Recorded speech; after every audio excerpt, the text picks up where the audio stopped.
In his explosive new book, Bob Woodward describes the Trump presidency in the midst of a nervous breakdown.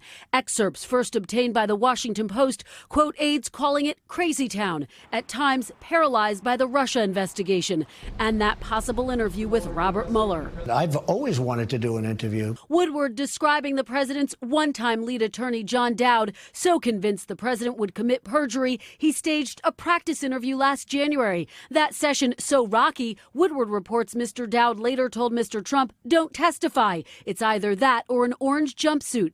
The book also a remarkable portrait of aides taking extreme measures to block their boss. Former economic advisor Gary Cohn reportedly preventing the president from withdrawing from a trade agreement with South Korea by swiping a letter off his desk. And after the president told Defense Secretary James Mattis he wanted to assassinate Syrian dictator Bashar al-Assad for a chemical attack on civilians, Mattis reportedly told the president on the phone he would do it, but then telling a senior aide, quote, "We're not going to do any of that."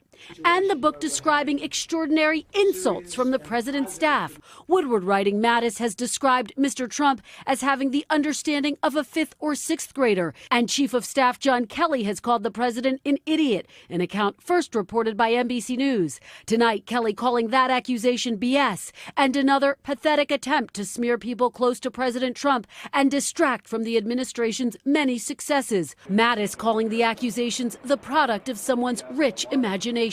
Woodward also describing a president lobbing his own insults, calling Attorney General Jeff Sessions a traitor, mentally retarded, and a dumb Southerner. Woodward didn't talk to President Trump for the book, saying his requests went unanswered. Tonight, publishing this phone call with the president from last month.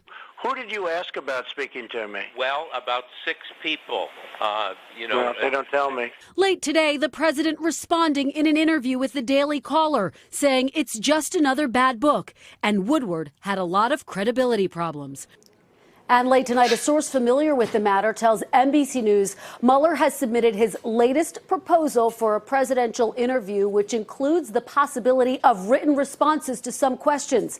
There's no final agreement, but this source says talks are moving in a positive direction. Hey, NBC News fans, thanks for checking out our YouTube channel. Subscribe by clicking on that button down here and click on any of the videos over here to watch the latest interviews, show highlights, and digital exclusives.